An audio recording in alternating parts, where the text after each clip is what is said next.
What is up, guys? I am Nathan Jones, bumping things behind me. This is the first ever green screen video, as you can see on the channel. Now, right now, we are in a black field, in a black background. There's nothing behind me at all. I hope not. Maybe there is. Okay, let's talk about this. Now, I want to talk about Ocarina of Time, and more specifically, the Shadow Temple in the Ocarina of Time, because it is one of my favorite dungeons in the whole of the Zelda series, up there with this list of dungeons. Text editor, I don't know. We'll see. So, but I do want to talk about why I love it so much. And it's just one of the big things is it's just super creepy, man.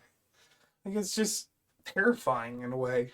It's filled with mystery and dread from the Hyrule family, and creepy ass things like this creature, like this fucker right here. Like, why? Why is he a thing? Who? Miyamoto. Who came up with this guy? Like, what's wrong with him? Like, he's just vile, disgusting, blood-stained creature. He reminds me of SCP-173. Like, look at him. And look at SCP. Look at both of them. They're terrifying. In the same, like, grisly way that somebody's scared of it. I'm scared of it, personally. I don't like clowns. But that's a different thing. That's a different time for another story. And that's a different video of its own. We can do top 10 worst clowns in video games next time, before I get on to my next big project, which, if you've been watching my Twitch streams, you'll see the next big project. Hint, hint, it's a great Russian novel, and a great Ukrainian studio made the games. Go play them if you haven't. Now, I want to talk a little bit about Hyrule's history with the Shadow Temple. Like, it's pretty dark and grisly, like, in the Zelda universe. I know there's other games that have even darker environments than that does. But it's a grisly freaking game, man. It's dirty, disgusting, like, bucket of mop water that's been sitting there for a week. It's gross. It's gross, and it's gritty, and it's amazing. I love dark lore. Oh my god. Lore? Really? I mean, if you walk through the temple, it looks like a giant torture house. Like, it's sick. It's very sick. It's not very good at all. Like, why? Look at the bottom of the well as well. That place is creepy as hell. I love it, but at the same time, it terrifies me to go down there every time because of just how it is. It's horrifying. I feel like Jack Skellington would be creeped out to go into the Shadow Temple. Even being like the Lord of Halloween would be terrified by what they have done in there.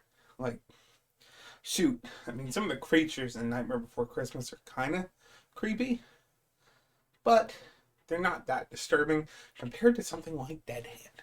Look at him. I know I'm repeating this, but look at this monstrosity. It is disturbing. But this guy, he's kind of cute. He's kind of funny. Bongo Bongo, man. Great boss. Great fun boss. And the way you enter him is you drop down onto a drum. Like, what? Who drops down onto a drum? That's awesome. That is fun and quirky and cool, and I just love it. I just love that you get to come down and kind of creepy, but kind of funny. There's two hands just bing, bing, bing, bing, bing, bing, bing, bing, just popping on a beat. He's just chilling down there. He's having a fun time. We got some Donkey Kong music going. Like, come on.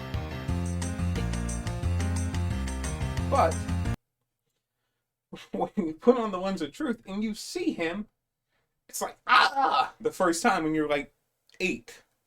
8, 9, 10, 11, 12. 6 years old was probably when I first played Ocarina of Time. Like, it's kind of creepy. But to me, now, he kind of looks like one of those flowers from Yoshi's Adventure. From, like, Super Mario World 2, Yoshi's Island, like, Yoshi's Adventure, like that. Like, his face looks like that. Except they just made it red and black. Because it's creepy, and it's in a creepy dungeon. I feel like he looks like that, rather than terrifying monstrosity. SCP-173. Like, I feel like if I turn around, he's SCP-173 is gonna be right behind me, isn't he? Is it? No? Okay, I don't know what was back there. Oh, and another thing, Bongo Bongo's name is kind of goofy. It's kind of wacky. Bongo Bongo. Like, his name is two of the things that you fight him on. It's like what you had for Diddy Kong, or for Donkey Kong, the GameCube one. I can't remember the name. I didn't ever play it. I didn't own it. I was growing up. We didn't have the money for that. Like Bongo Bongo, Drum Drum. That's his name. Drum Drum. You give me Gum Gum. Fucking Night at the Museum. But we're not talking about Night at the Museum here. No, we are talking about Ocarina of Time. And another great thing. Don't argue with me on if it's a Christmas movie or not, because it is. If you don't like the Shadow Temple and you don't like this, you're in denial, because both are fantastic. And both lead me to this. Die Hard. It's a Christmas movie. Don't argue. Don't fight it. It is. Don't deny it. Bruce Willis did not climb Yakatomi Tower on December 24th for it to not be a Christmas movie at a Christmas party. But nonetheless, that's all I'll say in this video about that. But ho ho ho, we might get back to that one later on another day.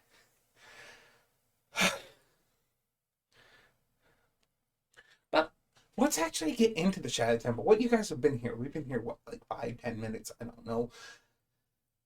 Trying to just get into the Shadow Temple. Which, you know what we need? We need some fire, because you have to light up all these torches here. All these torches around you to even get in there. Which is just such a cool way to start a dungeon. It's such an interesting puzzle. It's like, okay, what do I need? This item that isn't in any other dungeon that I go to before. It's here under a pile of rubble where I went to go see Zelda, which probably, if you're a kid, you won't go back to at all. Unless you look up some Game Informer guide or whatever the crap it is. I don't know. Prima guides, I think that's what they do. Or if you have the Zelda chess set, then you'll use that. But that's the 3D one. But then again, same item, same placement for that. Oh gosh.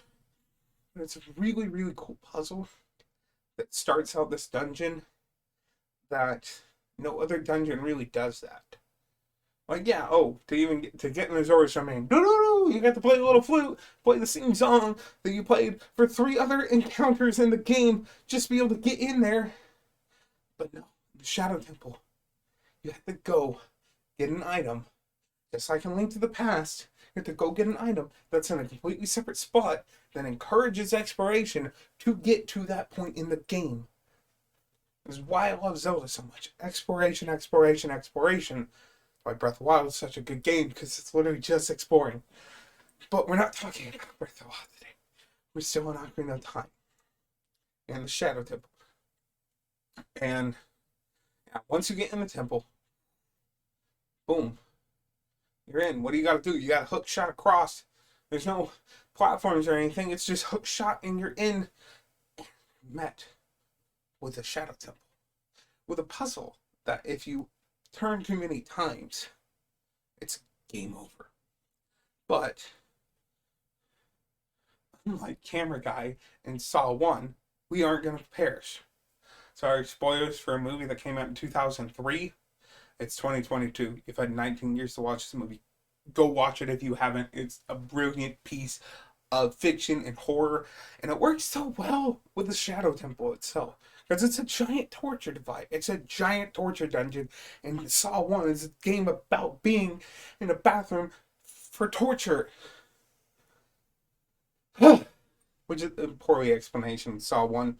But if you do the puzzle right, after you beat SCP-173, you get the hover boots, which is one of the coolest sets of boots in all of the games. And I wish it came back to some of the other 3D Zeldas, because Wind Waker, Twilight Princess, Breath of the Wild, Skyward Sword, none of these happen in it.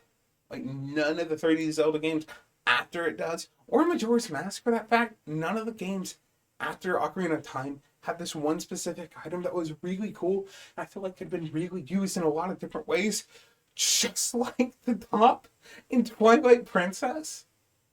Like, come on, guys. Reuse these things in other areas, in other explorative ways. That way we get more bang for our buck than just, I get 20 minutes of gameplay after I'm already 2/3 of the way through this dungeon, just to be able to use it on a boss. I mean, Ocarina Shadow Temple doesn't use that on a boss. You have to use the thing that you have to go to the bottom of the well to even do the Shadow Temple. But that even encourages more exploration to do things to get items for other dungeons that aren't even needed in that dungeon, even though it helps a lot to have the magic mirror. Or not the lens of truth.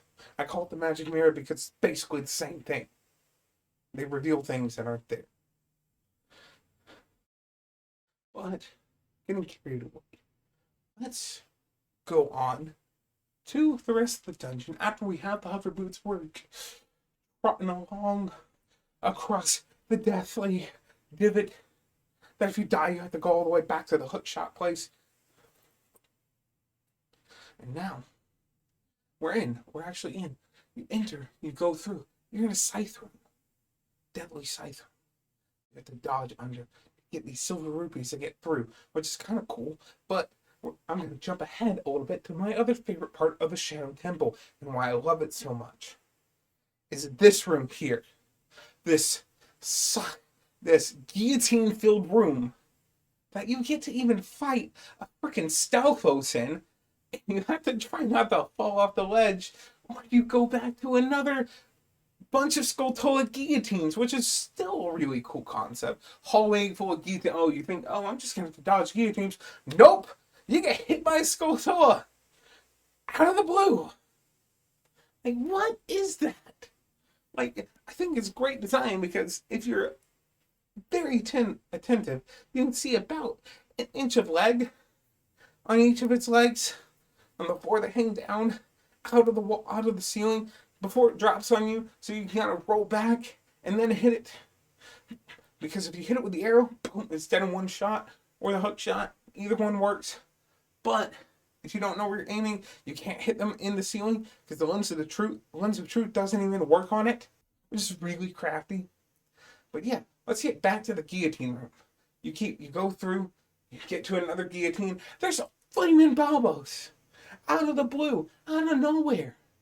It's like, what is this? Am I on Spike TV's Fear Factor now? Like, what is going on? But no, you're not done. After you do that, after you get through to get the boss key, you get to go through another guillotine. And then you get to go on a death boat. Death's ship. Like, Death's ship you get to go on. And oh, look at that. There's 2 more Stalfos. Bah! Bah! They're dead. And then, oh no, boat's falling. We're falling. You're gonna die. Jump. And then you get to freaking blow up a statue after. And then fight one of the coolest bosses in all of Zelda. Bongo Bongo. Dropping down onto a giant drum. With this cute flower in invisible, creepy old man hands that looked like they were through an 170-degree oven for 3.5 hours. Which now thinking about that kind of makes my hand hurt because I put my finger through a through a door press, which is like a small hydraulic press. It was not fun. I had a broken finger for like 3 months. It was not a good time. Let me tell you that. Not a good time. But yeah, Ocarina of Time is a pretty good game. And if you haven't, go listen to my podcast with Cuddleston and his brother Flambeau, where on the Whatever with Gaming podcast, where we debated Ocarina of Time. And no, I don't hate Ocarina of Time. I know it sounds like that in that game, or in that podcast, but I don't. I don't hate Ocarina of Time. I love Ocarina of Time. I grew up on it. Hell, when I first played it, I was like 6 years old. Like the mini Stalfos, or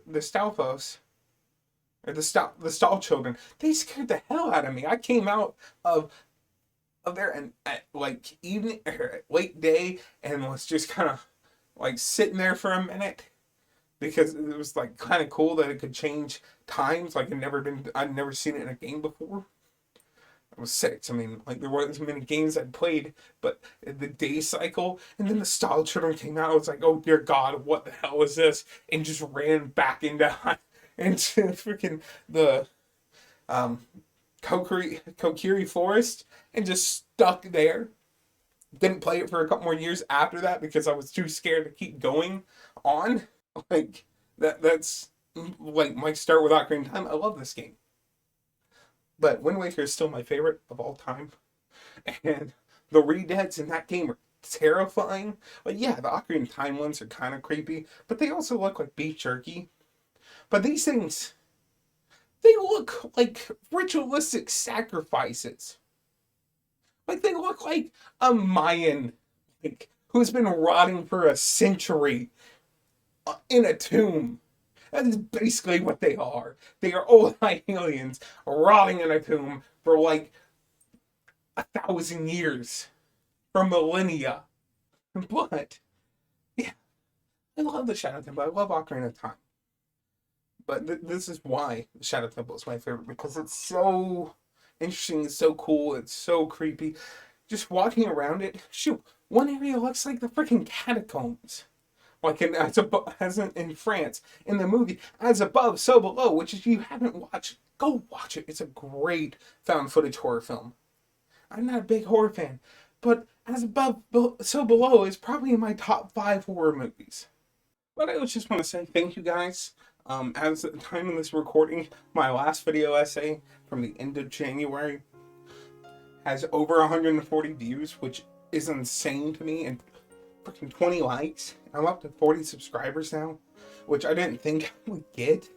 Jumping from Let's Plays to doing this kind of content, doing long form edited content. But clearly, you guys enjoy it. Clearly, everywhere I've shared it, people enjoy it because it has like 20 freaking likes, man. Like, it's insane. Like, it's insane how well the video has done. Like, it's crazy. But yeah.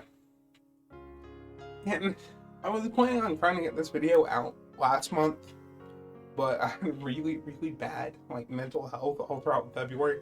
Like, even the beginning of this month, I had a really bad depressive like episode for like over a week. It was not good, but I'm doing better now. I'm actually working on getting some sort of counseling and testing for like ADHD and stuff, but that's down the line. That's going to take a few months to process. But yeah, I hope you guys enjoy. I hope you guys enjoyed this video. There'll be more to come. I'm, like I said, that video, that project that I'm working on, that if you've been watching my Twitch, which go watch, I stream a few days a week. Link will be in the description. Or here, twitch.tv/NintenJones. It had to be spelled with a 0 because some random person has NintenJones as their Twitch. They don't stream. They just have it as their account. So yeah, go check that out. Go watch my Let's Play series. Bring Diamond Shining Pearl, episode 1 should be up by the time this comes out. And More Little Nightmares will be coming to that, along with Destiny with Dustin, which is coming up every single Tuesday from here until we run out of content on that game, which there's a lot of strikes and stuff that we can still do with it. But yeah, I hope you guys have enjoyed this video. I've been Intentions. This has been another video essay. I hope you guys have a great rest of your day, week, month, or year, and I will see you guys next time. Peace.